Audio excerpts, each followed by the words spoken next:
questions 9 and 10 bring attention to critiques of liberal democracy. Question 9 focuses on Karl Marx's criticisms of liberal democracy.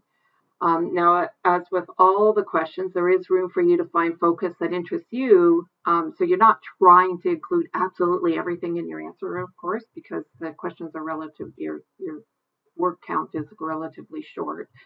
So question 9 says, Karl Marx talks about the end of politics in his critique of liberal democracy.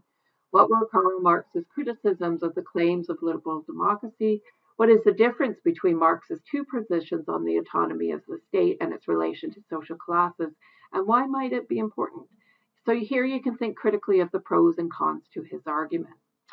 Question 10 includes some kickoff questions to help you with your thinking, but you don't need to answer all of them. Find a focus for your answer. So question 10 says, some theorists believe that life in a modern industrial society meant that there was little room for citizen participation beyond simply choosing decision makers. So Max Weber and Joseph Schumpeter were two who believed that there was little space for collectivism and citizen participation. Discuss the model of competitive elitist democracy, making reference to the ideas of Weber and Schumpeter. Think about these questions to get you started, but you don't need to answer them specifically. So the questions are, what are the key points of differences between Weber and Marx on the role of the state and possibility of direct democracy? Now, I'll just remind you that if you're going to answer this question about Weber and Marx, do not answer question number 9 because you'll end up repeating information and you don't want to do that. You could look at, what did Weber understand by democracy and what value did he think it had in the modern rational political systems?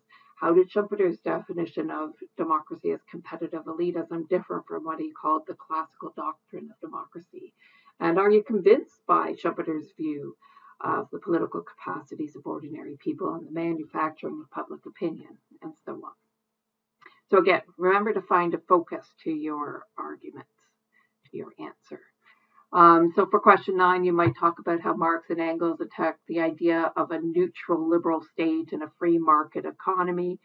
They did not believe that any government could be truly neutral, nor could the economy be free. The claim to be acting on behalf of all citizens or to protect the safety of the individuals, they believed, was contradicted by the reality of a class structure that determined the nature of an individual's life in terms of health, opportunity, work, and lifespan. Many of the rights that we now enjoy are in part the result of these sort of Marxist ideas. Now, chapter 4 is challenging, but it offers a summary of Marxist ideas, focusing in particular on his views of the state and its relation to the social classes.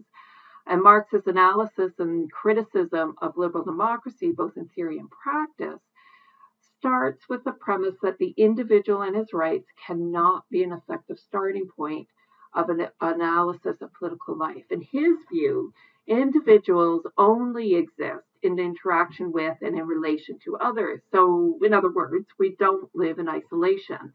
We live and work within a society, so we need to look at the political world from a social perspective, hence socialism, right? Marx's ideas about democracy then are a form of direct democracy. He believed that parliaments did not properly represent the people. Rather, they created barriers between the ruled and their representatives or the rulers. He said occasional votes were truly inadequate to ensure fulsome representation of people's views. If you go back to look at the previous, the talk on this, the lecture on this topic, we did talk a little bit about the nature of a dialectic in Marx's work. Question 10 focuses on the ideas of Max Weber and Joseph Schumpeter, which inform the model of competitive elitism. With the model of competitive elitism, the idea is that the people are represented by a political elite who have the expertise to make good policy decisions, but who are also restricted from gaining too much power. So at the end of the 19th and the start of the 20th centuries, we have an important moment in the history of political science We have the application of scientific thinking and method to the study of politics. And so this is where we start to see very clear analyses of thinking in terms of thinking of politics as a science, just like the name says, of course. And Weber and Schumpeter present us with a model of democracy that they claim is not an idealized democracy the way that Marxism may be seen. And they argue that they're simply describing how the political system works.